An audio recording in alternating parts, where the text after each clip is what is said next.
ನಮಸ್ತೆ ಎಲ್ರಿಗೂ, welcome back to my channel. ಇವತ್ತಿನ ವಿಡಿಯೋದಲ್ಲಿ ನಾನು ಒಂದು ಪವರ್ಫುಲ್ ಆದ ವ್ರತದ ಬಗ್ಗೆ ಹೇಳ್ಕೊಡ್ತೀನಿ ನಿಮಗೆಲ್ಲ. ಇದನ್ನು ಮಾಡೋದ್ರಿಂದ ಯಾರಿಗೆಲ್ಲ ಕಷ್ಟ ಇದೆಯೋ, ತೊಂದರೆ ಇದೆಯೋ, ನೋವಿದೆಯೋ, ಇದರಿಂದ ಎಲ್ಲ ಹೊರ ಬರ್ಬೋದು. ಭಕ್ತಿಯಿಂದ, ಶ್ರದ್ಧೆಯಿಂದ ಇದನ್ನು ಮಾಡಿದ್ರೆ ಖಂಡಿತ ನಿಮ್ಮ ತೊಂದರೆಗಳು ಏನಿದ್ರೂ ನಿವಾರಣೆ ಆಗುತ್ತೆ. ಇದನ್ನು ಸಪ್ತ ಶನಿವಾರ ವ್ರತ ಅಥವಾ 7 ಶನಿವಾರಗಳು ಮಾಡುವಂಥ ವೆಂಕಟೇಶ್ವರ ಸ್ವಾಮಿ ವ್ರತ ಅಂತ ಕರೀತಾರೆ. ಇದು ಸರಿಯಾದ ವಿಧಾನ ಹೇಗೆ ಮಾಡೋದು ಅನ್ನೋದನ್ನು ಇವತ್ತಿನ ವಿಡಿಯೋದಲ್ಲಿ ಹೇಳ್ಕೊಡ್ತೀನಿ. ಈ ವ್ರತನ ಎಲ್ಲರೂ ಮಾಡ್ಬೋದು, ಎಲ್ಲರಿಗೂ ಈ ವ್ರತ ಮಾಡೋದಕ್ಕೆ ಅವಕಾಶ ಇದೆ. ಆದರೆ ಇನ್ನೊಬ್ರು ಕೆಟ್ಟದಾಗಲಿ ಅನ್ನೋದನ್ನು ಮನಸ್ಸಲ್ಲಿ ಇಟ್ಕೊಂಡು ಈ ವ್ರತನ ಮಾಡಬಾರ್ದು. ಈ ವ್ರತ ಅಂತ ಅಲ್ಲ, ನೀವು ಯಾವುದೇ ವ್ರತ ಮಾಡಿದ್ರೂ ಇನ್ನೊಬ್ರು ಕೆಟ್ಟದ್ದು ಬಯಸಿ ಅಥವಾ ಇನ್ನೊಬ್ರ ಬಗ್ಗೆ ಕೆಟ್ಟದಾಗಿ ಮಾತಾಡಿ ಮನಸ್ಸಲ್ಲಿ ಕಲ್ಮಶ ಇಟ್ಕೊಂಡು ಯಾವ ವ್ರತ ಮಾಡಿದ್ರೆ ಏನೂ ಪುಣ್ಯ ಸಿಗೋಲ್ಲ. ಈ ವ್ರತ ಮಾಡೋದು ಶನಿವಾರದ ದಿನ, ಶನಿವಾರದ ಬೆಳಗ್ಗೆ ಅಥವಾ ಸಂಜೆ ಯಾರಿಗೆ ಯಾವ ಥರ ಅನುಕೂಲ ಇರುತ್ತೋ ಆ ಥರ ಮಾಡ್ಕೋಬೋದು. ಶನಿವಾರದ ಬೆಳಗ್ಗೆ ಮಾಡೋರು ಬೆಳಗ್ಗೆ ಬೇಗ ಎದ್ದು ತಲೆ ಸ್ನಾನ ಮಾಡಿಕೊಂಡು ಮನೆ ಒಳಗೆ ಮತ್ತು ಹೊರಗೆ ಕ್ಲೀನಾಗೆಲ್ಲ ಗುಡಿಸ್ಕೊಂಡು ಗಂಜಲ ಹಾಕಿ ಹೊರಿಸ್ಕೋಬೇಕು. ದೇವ್ರ ಮನೆ ಸಹ ಕ್ಲೀನ್ ಮಾಡ್ಕೋಬೇಕು. ಗುಡಿಸ್ಕೊಂಡು ಹೊರಿಸ್ಕೊಂಡು ದೇವ್ರನ್ನ ನೀವು 2 ದಿಕ್ಕಲ್ಲಿಡ್ಬೋದು. ಒಂದು ಪೂರ್ವಾಭಿಮುಖ ಅಥವಾ ಉತ್ತರಾಭಿಮುಖ, ಇವೆರಡರಲ್ಲಿ ಯಾವ ದಿಕ್ಕಲ್ಲಾದರೂ ಇಟ್ಕೊಂಡು ನೀವು ಪೂಜೆ ಮಾಡ್ಕೋಬೋದು. ಒಂದು ಪೀಠ ಹಾಕಿ ಪೀಠದ ಮೇಲೆ ಸ್ವಲ್ಪ ಅರಿಶಿನ ಬಳಿಬೇಕು, ಇಲ್ಲ ಫುಲ್ ಸ್ಪ್ರೆಡ್ ಆಗೋ ಥರ. ಅದಾದಮೇಲೆ 5 ದಿಕ್ಕಲ್ಲಿ ಅರಿಶಿನ ಕುಂಕುಮ ಇಟ್ಟು ಅಷ್ಟದಳ ಪದ್ಮ ರಂಗೋಲಿನ ಮಧ್ಯೆ ಹಾಕ್ಕೋಬೇಕು, ಪೀಠದ ಮಧ್ಯ. ಇದನ್ನು ಹಾಕ್ಕೊಂಡು ಒಂದು ಬಿಳಿ ಪಂಚೆ ಅಥವಾ ಟವಲ್, ನಿಮ್ಮ ಹತ್ರ ಯಾವುದಿದ್ರೂ ಪರವಾಗಿಲ್ಲ, ಇದನ್ನು ನಾವು ಪೀಠದ ಮೇಲೆ ಹಾಕ್ಕೋಬೇಕು ಕ್ಲೀನಾಗೆ ಕವರ್ ಆಗೋ ಥರ. ಅದಾದಮೇಲೆ ಫಸ್ಟ್ ನಾವು ಒಂದು ಅರಿಶಿಣದ ಗಣಪತಿ ಅಥವಾ ನಿಮ್ಮ ಹತ್ರ ವಿಗ್ರಹ ಇದೆ ಅಂದರೆ ವಿಗ್ರಹನೂ ಇಟ್ಕೋಬೋದು. ನಾನಿಲ್ಲಿ ಅರಿಶಿಣದ ಗಣಪತಿ ಮಾಡ್ತಾಯಿದ್ದೀನಿ. ಅರಿಶಿಣದ ಗಣಪತಿನ ಮಾಡಿಕೊಂಡು ಪೀಠದ ಮೇಲೆ ಇಡಬೇಕು. ಪೀಠದ ಮೇಲೆ ಇಟ್ಟ ನಂತರ ಗಣೇಶನಿಗೆ ಸ್ವಲ್ಪ ಕುಂಕುಮ ಇಟ್ಟು ಮತ್ತು ಗರಿಕೆ ಇಟ್ಟು ಆವಾಹನ ಮಾಡ್ಕೋಬೇಕು. ನೀವು ಯಾವಾಗಲೂ ಯಾವುದೇ ಪೂಜೆ ಮಾಡಿದ್ರೂ ಫಸ್ಟ್ ಮಾಡಬೇಕಾಗಿರೋದು ಗಣೇಶನಿಗೆ, ಯಾಕಂದರೆ ಪ್ರಥಮ ಪೂಜಿತ ಗಣೇಶ. ಆದ ಕಾರಣ ನಾನಿಲ್ಲಿ ಫಸ್ಟ್ ಗಣೇಶನ ಆವಾಹನ ಮಾಡ್ಕೊಂಡಾದಮೇಲೆ ಒಂದು ವೆಂಕಟೇಶ್ವರ ಸ್ವಾಮಿದು ಫೋಟೋ ಇಟ್ಕೊಂಡಿದ್ದೀನಿ. ಫೋಟೋ ವಿಗ್ರಹ ನಾನು ಎರಡೂ ಇಟ್ಕೊತಿದ್ದೀನಿ. ನಿಮ್ಮ ಬಳಿ ಯಾವುದಿದೆಯೋ ಅದು ಇಟ್ಕೋಬೋದು, ಇದೇ ಬೇಕು ಅದೇ ಬೇಕು ಅಂತ ಏನಿಲ್ಲ. ಇವೆರಡು ಇಟ್ಕೊಂಡಾದಮೇಲೆ ಬಿಳಿ ನಾಮ ಮತ್ತು ಶ್ರೀಗಂಧ ಇವೆರಡು ಸೇರಿ ಕಲ್ಲ ಮೇಲೆ ತೇದ್ಕೊಂಡು ಸ್ವಾಮಿಗೆ ಅದನ್ನು ಇಡ್ತೀನಿ ನಾನಿಲ್ಲಿ.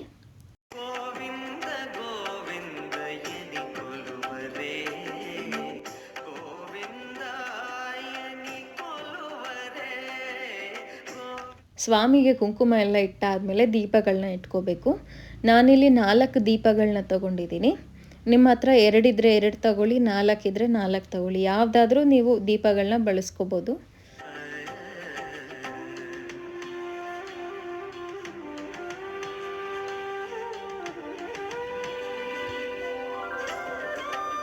ಈಗ ದೀಪ ಎಲ್ಲ ಇಟ್ಕೊಂಡಾದಮೇಲೆ ಮಾವಿನ ಎಲೆ ಇದ್ದರೆ ದೇವರ ಹಿಂದೆ ಫೋಟೋ ಹಿಂದೆ ಇಡಿ, 3 ಮಾವಿನ ಎಲೆಗಳು.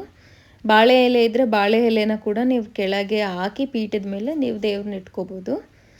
ಇದಾದಮೇಲೆ ಫಸ್ಟ್ ದೀಪ ಹಚ್ಚಬೇಕು, ದೀಪಲಕ್ಷ್ಮಿನ ಆವಾಹನ ಮಾಡ್ಕೋಬೇಕು. ಫೋಟೋಗಳೆಲ್ಲ ಇಟ್ಟಾದಮೇಲೆ ಖಾಲಿ ದೀಪಗಳನ್ನ ಬಿಡಬಾರ್ದು, ಒಂದಾದರೂ ದೀಪ ಹಚ್ಚಲೇಬೇಕು. ಇದಾದಮೇಲೆ ವೆಂಕಟೇಶ್ವರ ಸ್ವಾಮಿ ಬಲಗಡೆಗೆ ಸ್ವಲ್ಪ 2 ಇಡಿಯಷ್ಟು ಅಕ್ಕಿ ಹಾಕಿ ಕಳಸ ಸ್ಥಾಪನೆ ಮಾಡ್ಕೋಬೇಕು. ನಿಮ್ಮ ಹತ್ರ ಕಳಸ ಇಲ್ಲ ಅಥವಾ ನಿಮ್ಮ ಮನೆಯಲ್ಲಿ ಸಂಪ್ರದಾಯ ಇಲ್ಲ ಅಂದರೆ ಕಳಸ ಸ್ಥಾಪನೆ ಮಾಡೋ ಅವಶ್ಯಕತೆ ಏನಿಲ್ಲ. ಕಳಸದ ಕಂಠದ ತುಂಬ ನೀವು ನೀರು ಹಾಕ್ಕೊಂಡು ಸ್ವಲ್ಪ ಅರಿಶಿನ, ಕುಂಕುಮ, ಅಕ್ಷತೆ, ಹೂವು ಇವಿಷ್ಟು ಹಾಕ್ಕೊಂಡು ಮೇಲೆ ಕೈ ಇಟ್ಟು ಗಂಗಾದೇವಿದು ಶ್ಲೋಕ ಹೇಳ್ತಾ ಆವಾಹನೆ ಮಾಡ್ಕೋಬೇಕು. ಲಕ್ಷ್ಮೀ ದೇವಿನ ಮತ್ತು ಗಂಗಾದೇವಿನ ಆವಾಹನೆ ಮಾಡ್ಕೊಂಡಾದ್ಮೇಲೆ ಯಾವುದೇ ಕಾರಣಕ್ಕೂ ಕಳಸ ಕದಲ್ಸೋದಾಗಲಿ ಅಥವಾ ಬೇರೆ ಕಡೆ ತೆಗ್ದಿಡೋದಾಗಲಿ ಮಾಡಬಾರ್ದು. ಯಾಕಂದರೆ ಸಾಕ್ಷಾತ್ ಲಕ್ಷ್ಮೀ ದೇವಿ ಮತ್ತು ಗಂಗಾದೇವಿ ಅಲ್ಲಿ ಬಂದು ನೆಲೆಸಿರ್ತಾರೆ ನಾವು ಆವಾಹನೆ ಮಾಡ್ಕೊಂಡಾದ್ಮೇಲೆ. ಅದಾದಮೇಲೆ ನಾನು ಕಳಸಕ್ಕೆ 5 ಎಲೆ ಇಟ್ಕೊಂಡಿದ್ದೀನಿ. ನೀವು ಬೇಕಿದ್ರೆ 2 ಎಲೆ ಅಥವಾ 3 ಮಾವಿನ ಎಲೆ ಇಟ್ಕೋಬೋದು, ಇಲ್ಲ 5 ವೀಳ್ಯದೆಲೆ ಇದೆ ಅಂದರೆ 5 ವೀಳ್ಯದೆಲೆ ಇಟ್ಕೋಬೋದು. ಇದಾದಮೇಲೆ 2 ವೀಳ್ಯದೆಲೆನ ಈ ಥರ ಕಂಕಣ ಕಟ್ಕೋತಾ ಇದ್ದೀನಿ. 5 ಎಳೆ ದಾರ ಮಾಡಿಕೊಂಡು ಕಂಕಣ ಕಟ್ಕೋಬೇಕು. ಒಂದು ಬೌಲ್ಗೆ 2 ಸ್ಪೂನ್ ಆಗುವಷ್ಟು ಅರಿಶಿನ ಪುಡಿ ಮತ್ತು 1 ಸ್ಪೂನ್ ಆಗುವಷ್ಟು ಗೋಧಿ ಹಿಟ್ಟನ್ನ ಚೆನ್ನಾಗಿ ಮಿಕ್ಸ್ ಮಾಡಿಕೊಂಡು ಕಾಯಿಗೆ ಬಳ್ಕೋಬೇಕು, ತೆಂಗಿನಕಾಯಿಗೆ. ಸೊ ಒಂದೇ ಡೈರೆಕ್ಷನಲ್ಲಿ ಬಳಿಯೋದ್ರಿಂದ ಚೆನ್ನಾಗಿ ಅಂಟುತ್ತೆ ಮತ್ತು ಯೂನಿಫಾರ್ಮಾಗಿ ಚೆನ್ನಾಗಿ ಕಾಣುತ್ತೆ.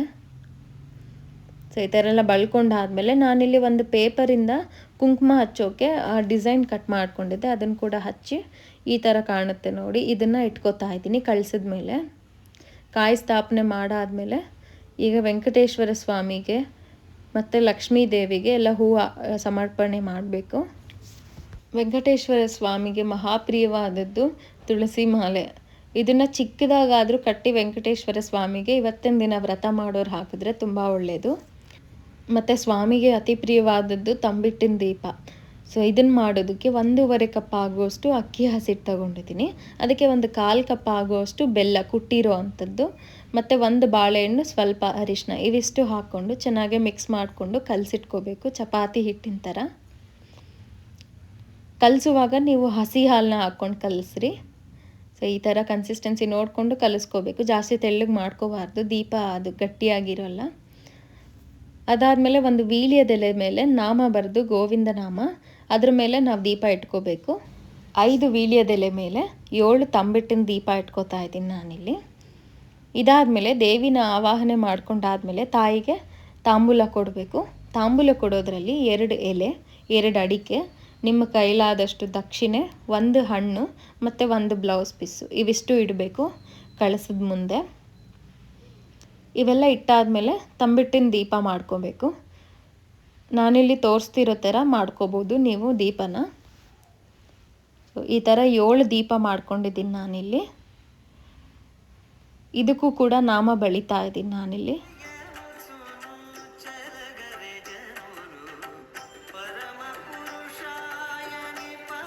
ಇದ್ರ ಜೊತೆಯಲ್ಲಿ ನಾನು ಒಂದು ಮಣ್ಣಿನ ದೀಪನೂ ಇಟ್ಕೋತಾ ಇದ್ದೀನಿ. ಸೊ ಒಂದು ಮಣ್ಣಿನ ಪ್ಲೇಟ್ ಮೇಲೆ ಸ್ವಲ್ಪ ಸಗಣಿ ಹಾಕಿ ಅದ್ರ ಮೇಲೆ ಅರಿಶಿನ, ಕುಂಕುಮ, ಅಕ್ಷತೆ ಇವು 3 ಹಾಕಿ ಅದ್ರ ಮೇಲೆ ಒಂದು ದೀಪ ಇಟ್ಟು ಅದಕ್ಕೆ 7 ಬತ್ತಿ ಹಾಕಿ ಪೂಜೆ ಮಾಡ್ಕೊತಾ ಇದ್ದೀನಿ ಆ ದೀಪನ ಕೂಡ. ಈ ಥರ ಮಣ್ಣಿನ ದೀಪ ಪ್ರತಿ ಶನಿವಾರ ಇಡೋದ್ರಿಂದ ತುಂಬ ಒಳ್ಳೆಯದು.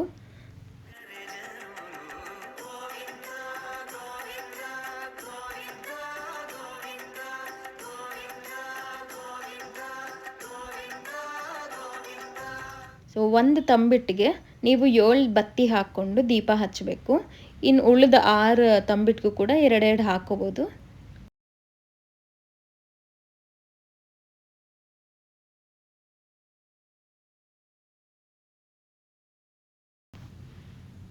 ಈ ಮಣ್ಣಿನ ದೀಪಕ್ಕೂ ಕೂಡ ನಾನಿಲ್ಲಿ 7 ಬತ್ತಿಗಳನ್ನ ಹಾಕೊತಾ ಇದ್ದೀನಿ, ಉದ್ದು ಬತ್ತಿ.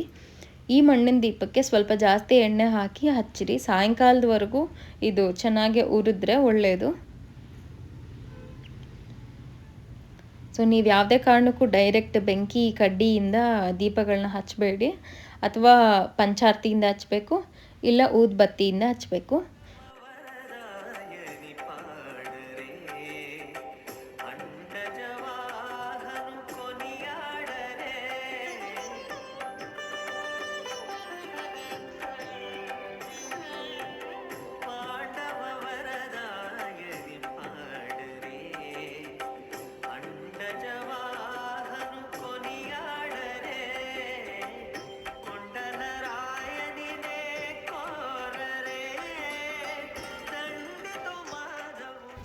ಸ್ವಾಮಿಗೆ ಪ್ರಸಾದಕ್ಕೆ ನಾನಿಲ್ಲಿ ಸಕ್ಕರೆ ಪೊಂಗಲ್, ತುಳಸಿ ನೀರು ಮತ್ತು ಬೆಲ್ಲದ ಪಾನಕ, ಅವಲಕ್ಕಿ, ಸಿಹಿ ಅವಲಕ್ಕಿ ಇವಿಷ್ಟು ಮಾಡ್ಕೊಂಡಿದ್ದೀನಿ. ಈ ಥರ ಎಲ್ಲ ಪೂರ್ವ ಸಿದ್ಧತೆ ಮಾಡಿಕೊಂಡು ಸ್ವಾಮಿಗೆ ಪೂಜೆ ಮಾಡ್ಕೋಬೇಕು. ಸೊ ಕೈಯಲ್ಲಿ ಸ್ವಲ್ಪ ಅಕ್ಷತೆ ಮತ್ತು ಹೂವು ತಗೊಂಡು ಸಂಕಲ್ಪ ಮಾಡಿಕೊಂಡು ನಿಮ್ಮ ಕೋರಿಕೆನ ನಿಮ್ಮ ಮನೆ ಗೋತ್ರ ಮತ್ತು ನಿಮ್ಮ ಮನೇಲಿರೋರು ಎಲ್ಲರ ಹೆಸರು ಹೇಳಿಕೊಂಡು ಆ ಅಕ್ಷತೆ ಹೂವನ್ನು ಸ್ವಾಮಿ ಹತ್ರ ಇಡಬೇಕು. ನಿಮ್ಮ ಕೋರಿಕೆ ಏನಿದೆಯೋ ಅದನ್ನು ಒಂದು ಪೇಪರಲ್ಲಿ ಬರೆದು ದೇವ್ರ ಹತ್ರ ಇಟ್ಟು ಪೂಜೆ ಮಾಡ್ಬೋದು, ಅಥವಾ ನಿಮ್ಮ ಕೋರಿಕೆಯ ಪ್ರತಿಬಿಂಬ ತೆಗೆದು ಅದಾದರೂ ಇಟ್ಟು ಪೂಜೆ ಮಾಡಿ ಅದನ್ನು ನೀವು ಕೊನೆ ಶನಿವಾರ ಮಾಡಿ ತಿರುಮಲಗೆ ಹೋದವಾಗ ಅದನ್ನು ಹುಂಡೀಲಿ ಹಾಕಬೇಕು. ಪುನಃ ನೀವು ಒಂದು ಸ್ವಲ್ಪ ಅಕ್ಷತೆ ಮತ್ತು ಹೂವನ್ನ ಕೈಯಲ್ಲಿ ಹಿಡಿದು ಗಣೇಶನ ಪ್ರಾರ್ಥನೆ ಮಾಡಿಕೊಂಡು ನಿಮ್ಮ ಮನಸ್ಸಲ್ಲಿರೋ ಕೋರಿಕೆನ ಗಣೇಶನಿಗೂ ಸಹ ಹೇಳಿ ಆ ಹೂವು ಅಕ್ಷತೆನ ಗಣೇಶನ ಮೇಲೆ ಸಹ ಹಾಕಬೇಕು. ಇದಾದಮೇಲೆ ವೆಂಕಟೇಶ್ವರ ಸ್ವಾಮಿದು ಅಷ್ಟೋತ್ತರ ಸಿಗುತ್ತೆ, ಅದನ್ನು ಓದಿ, ಮತ್ತು ವೆಂಕಟೇಶ್ವರ ಸ್ವಾಮಿದು ನಾಮ ಯಾವುದೆಲ್ಲ ಗೋವಿಂದ ನಾಮಗಳು ಇದೆಯೋ ಅದನ್ನು ಕೂಡ ಹೇಳಿ ಸ್ವಾಮಿಗೆ ಪೂಜೆ ಮಾಡಬೇಕು.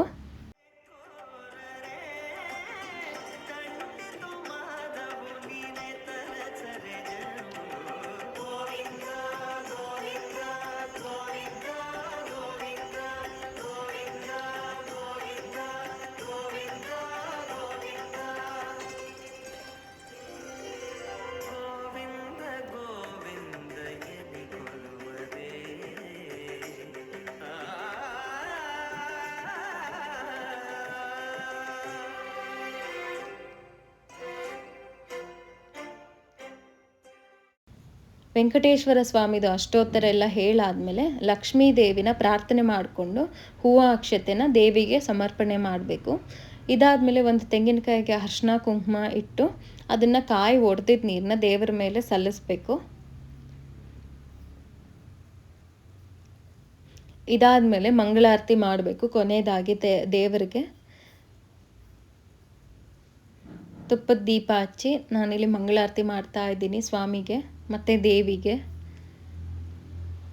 ಈ ವ್ರತ ಮಾಡಬೇಕಾದ್ರೆ ಕಂಪ್ಲೀಟಾಗಿ ಉಪವಾಸ ಇರಬೇಕು, ಪೂರ್ತಿ ದಿನ ಇರಬೇಕು ಅಂತ ಯಾವುದೇ ತರಹದ ರೂಲ್ಸ್ ಇಲ್ಲ. ನಿಮ್ಮ ಶಕ್ತಿಯಾನುಸಾರ ಹೇಗೆಲ್ಲ ಮಾಡ್ಬೋದು ಆ ಥರ ಮಾಡ್ಬೋದು ದೇವರಿಗೆ. ಸೊ ಇದು ಮಾಡಬೇಕಾದ್ರೆ ನಿಮ್ಮ ಪೂರ್ತಿ ಗಮನ ದೇವರ ಮೇಲೆ ಇರಬೇಕು. ಈ ವ್ರತನ 7 ವಾರಗಳು ಮಾಡಾದಮೇಲೆ ಇನ್ನೊಂದು ವಾರನೂ ಕೆಲವ್ರು ಮಾಡ್ತಾರೆ, 8 ವಾರಗಳಾಗಿ. ಯಾಕಂದರೆ ವೆಂಕಟೇಶ್ವರ ಸ್ವಾಮಿಗೆ ಬಡ್ಡಿ ಅಂದರೆ ಇಷ್ಟ ಅಸಲ್ಗಿಂತಲೂ ಅಂತ. ನಿಮ್ಮ ಶಕ್ತಿಯಾನುಸಾರ ನಿಮ್ಮ ಕೈಲಾದರೆ ಮಾಡ್ಬೋದು, ಇಲ್ಲ ಅಥವಾ 7 ವಾರ ಮಾಡಿ ಸ್ಟಾಪ್ ಮಾಡ್ಬೋದು. ಈ ವ್ರತ ಮುಗಿದ ಮೇಲೆ ನೀವು ತಿರುಪತಿಗೆ ಹೋಗಿ ನಿಮ್ಮ ಹರಕೆನ ಸಲ್ಲಿಸಿ ಬರಬೇಕು.